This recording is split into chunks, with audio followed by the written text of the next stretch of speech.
नमस्ते शेतकरी मित्रांनो, आज 26 एप्रिल 2026 आहे. कांदा मुळा भाजी ओगी विठाई माझी, लसूण मिरची कोथिंबिरी अवघा झाला माझा हरी म्हणणारा सावतामाळे. सगळ्या संतांनी नामात देव सांगितला आहे, या संतांनी कामात देव सांगितला आहे. सगळे संत पंढरपूरला गेले जगाचा पोशंदा पांडुरंग सावतामाळ्यांना भेटायला. त्यांच्या भक्तीसाठी म्हणून अरणला आलेत आणि त्यांच्याच ह्या पावनभूमीमध्ये संजीवन समाधीच्या तीर्थक्षेत्र आरणमध्ये आपली ही सावता महाराज आंबा बाग या नावानं डिसेंबर 18 साली चालू केलेली ही 11,000 झाडाची आंब्याची बाग आहे. या बागेचं वैशिष्ट्य असं आहे की ही बाग ही ऑर्गॅनिक म्हणजे नैसर्गिक प्लस होमिओपॅथीमध्ये आपण काम करणारा शेतकरी आहे. ज्याच्यामध्ये मधमाशी या ठिकाणी आली पाहिजे त्याच्यावर आपण सुरुवातीपासून काम केलं आहे. ज्याच्यामध्ये 11,000 आंबा आहे, त्याच्याबरोबर 10,000 बाकीची झाडं आहेत, ज्याच्यामध्ये चिंच आहे, वड आहे, पिंपळ आहे, लिंबोणी आहे, सागवान आहे, नारळ आहे, सुपारी आहे, शेवगा 4,000 आहे. असं वेगवेगळ्या एकमेकावर अवलंबून असणारी ही शेती आहे. आणि आज आपली ही बाग बघायला सांगलीच्या हिज हायनेस राजा चिंतामणराव पटवर्धन हायस्कूल ज्या ठिकाणचं आम्ही माजी विद्यार्थी आहोत, तर त्या हायस्कूलमधले माजी विद्यार्थी संघ त्यांची हा ग्रुप सगळा आपली बाग बघायला आला आहे. सर, आपण जवळजवळ 2-2.5 तास आपल्या या बागेतनं फिरतो आहे. काय सांगाल शेतीबद्दल? बोला, एक एक जण नाव सांगा आणि बोला. अतिशय मी सुहास पुराणिक. हां. अतिशय सुंदर तुम्ही कष्ट करून हे बाग फुलवलेले आहे. हो, फार सुंदर आवडला आम्हाला. बरं बरं. बोला, माहिती पण व्यवस्थित दिली तुम्ही. नमस्कार, माझं हेमंत क्षीरसागर. हो, ज्या पद्धतीनं सावतामाळी संतांनी कर्मामध्ये आपलं भक्ती मार्ग शोधला, हो. त्याचप्रमाणे आमचे माजी विद्यार्थी, आमचे अभिमान दत्तात्रय गाडगे सर यांनी अक्षरशः वयाच्या 65व्या वर्षी या महाराजांवर येऊन खूप छान पद्धतीनं ऑर्गॅनिक पद्धतीनं इथं बाग फुलवली बरोबर. आणि ती खरंच खूप पाहण्यासारखी आहे आणि त्यांच्या कष्टाला सलाम. धन्यवाद. डॉक्टर, आपण हां बोला नमस्कार, तुम्ही. मी रवी कपाले. हां.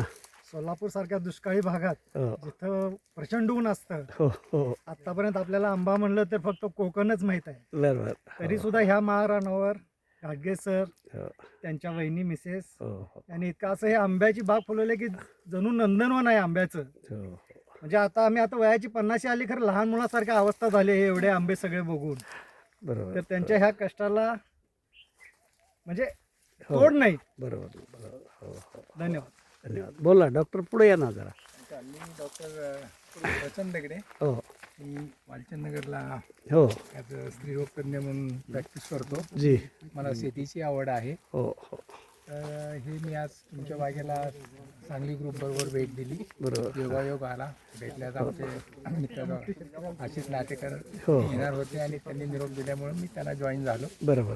तर तुमचे हे सगळं पाहिल्यानंतर शेतकऱ्याचे प्रॉब्लेम मला सगळे माहिती आहेत, कारण मी स्वतः शेती करतो. हो हो हो, परंतु याच्या ऑड सिच्युएशनमध्ये जिथं पाण्याचे प्रॉब्लेम्स आहेत, जिथं बाकी काही सपोर्ट सिस्टीम फार कमी आहेत, अगदी अशा ठिकाणी तुम्ही निसर्गाच्या विरुद्ध काम करायचं ठरवलं बरोबर. आणि त्या ठिकाणी ॲटलिस्ट फार मोठा चांगला प्रयत्न केला आहे की त्याच्यापासून आमच्यासारख्या लोकांना भरपूर असं इन्स्पिरेशन मिळतं आहे की असं काहीतरी आपणही त्याच्यामध्ये आपल्या शेतीमध्ये ॲड केलं पाहिजे. आणि आमच्याकडं तर फार चांगल्या परिस्थितीमध्ये शेती आहे, हो, पाणी हो, आहे, हो. तिथं बाकीचा आम्हाला सपोर्ट सिस्टीम आहे, हो. लेबरचे प्रॉब्लेम तिकडं त्या मानाने कमी आहे. हो. परंतु तुम्ही ह्या सगळ्या ऑड सिच्युएशनमध्ये एवढं सगळं काय करताय, बरोबर. तर ते तर फारच कौतुकास्पद आहे आणि फारच चांगलं काम वाटलं तुमचं. बरोबर. त्याच्याबद्दल तुमचे धन्यवाद.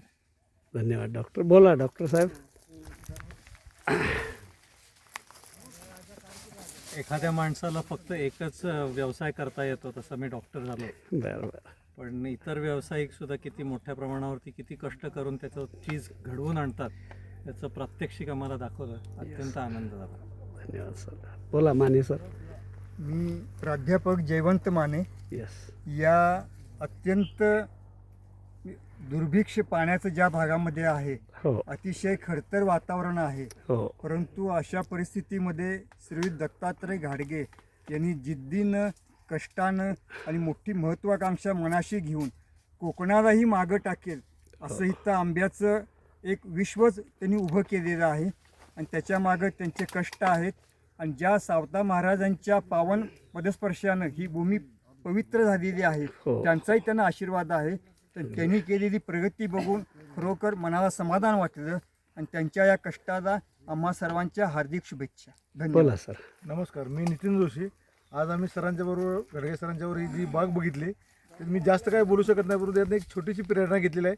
यात मी पण काहीतरी छोटी करायचा प्रयत्न करेन यातनं. धन्यवाद.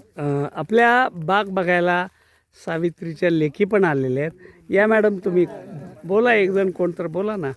अरे एवढ्या लांब आलाय, बोला. नमस्कार, मी Vader madam, Patwardhan high school Sangli. Yes. सगळ्यांनी खूप छान सांगितलेलं आहे आणि तुम्ही छान काम करते. तर मला एवढं सांगायला आवडेल हा. की संपूर्ण समाजाला, मानव जातीला एक तुम्ही आदर्श आहात.